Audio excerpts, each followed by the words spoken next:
Trahison silencieuse. Le secret qui a détruit mon mariage. Mon nom est Elena, et ce que je vais vous raconter est une histoire que je n'aurais jamais imaginé vivre. Mais la vie a une étrange manière de nous mettre à l'épreuve, et parfois, les tentations surgissent quand on s'y attend le moins. Mon mari, Alejandro, est un homme dévoué et travailleur, et malgré les années, notre mariage était solide, jusqu'à récemment. Depuis qu'il a obtenu une promotion au travail, son temps libre a considérablement diminué. Au début, nous partagions des dîners, de longues conversations, et des moments d'intimité qui me faisaient sentir aimée. Mais maintenant, il rentre tard à la maison, fatigué, et souvent un peu ivre. Ma vie a commencé à sembler vide, comme si je partageais ma maison avec un étranger. Un jour, Alejandro m'a informé que son meilleur ami, Samuel, avait besoin d'un logement temporaire. Samuel traversait une séparation difficile et Alejandro, en bon ami, n'a pas hésité à lui offrir notre maison. Au début, j'étais réticente. Je ne connaissais Samuel que par ce qu'Alejandro m'avait raconté, et l'idée d'avoir un autre homme dans notre maison à un moment où Alejandro et moi avions des problèmes ne me plaisait pas. Mais j'ai accepté parce que je faisais confiance au jugement d'Alejandro.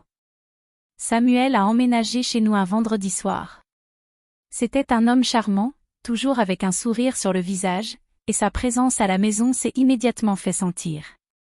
Il ne fallut pas longtemps pour que nos soirées soient remplies de conversations autour d'un verre. Alejandro et Samuel parlaient souvent tard dans la nuit, et bien que je les rejoignais parfois, Alejandro s'endormait souvent sur le canapé, me laissant seul avec Samuel. Un soir particulier, après qu'Alejandro se soit endormi après plusieurs bouteilles de vin, Samuel et moi sommes restés dans le salon. Nous avons parlé de la vie, de ses problèmes avec son ex, et de combien il lui manquait d'être avec une femme. Il a partagé comment leur relation s'était refroidie bien avant que cela ne se termine. Je me suis sentie connectée à lui, une compréhension mutuelle de la solitude que nous ressentions tous les deux. Finalement, j'ai aidé Samuel à porter Alejandro au lit. Il était complètement inconscient, et j'ai pris mon temps pour le mettre en place. Alors que je faisais cela, j'ai senti la main de Samuel sur ma taille. Je me suis retournée pour le regarder, surprise, mais il n'a rien dit. Il m'a juste regardé avec des yeux pleins de désir que je n'avais pas vus depuis longtemps. J'ai essayé de partir, mais la sensation de son toucher, associée à l'alcool et à l'adrénaline de la situation, m'a arrêtée. Sans dire un mot, Samuel m'a conduite au bord du lit, et avant que je puisse réagir, il m'a embrassée. Le baiser était inattendu, plein de passion et de désir que je n'avais pas ressenti depuis longtemps. Mon cœur battait la chamade, et à ce moment-là, toute la culpabilité et les doutes ont disparu, ne laissant place qu'au désir d'être désiré. Les lèvres de Samuel ont descendu mon cou, ses mains ont exploré mon corps avec urgence, et je n'ai pu m'empêcher de laisser échapper un gémissement venant du plus profond de moi. La pièce était remplie d'une énergie puissante, presque palpable. Chaque caresse, chaque murmure, chaque prise réveillait en moi un désir qui avait longtemps été refoulé. Je ne pouvais plus résister.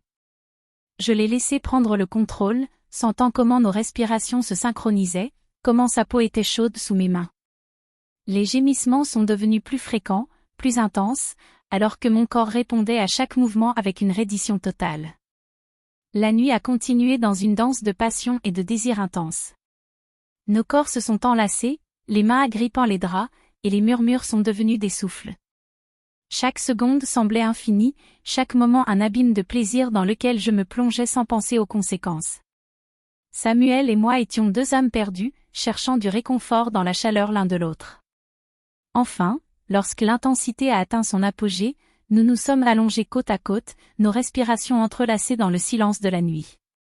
Il n'y avait pas besoin de mots, il n'y avait pas besoin de ça.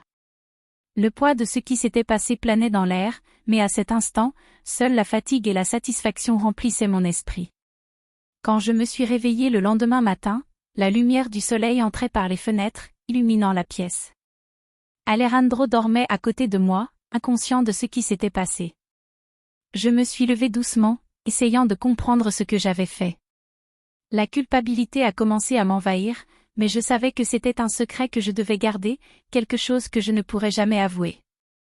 Samuel a quitté notre maison quelques jours plus tard, et nous n'avons plus jamais reparlé de cette nuit. La vie a continué, Mais je ne pouvais pas oublier ce qui s'était passé. Ce moment de faiblesse, cette reddition totale au désir, reste gravé dans ma mémoire, comme un rappel que même dans les moments les plus sombres, la tentation peut être irrésistible. Si vous avez aimé la vidéo, veuillez la liker et vous abonner, cela nous aide beaucoup. Si vous cherchez quelqu'un avec qui parler, laissez votre photo et vos coordonnées.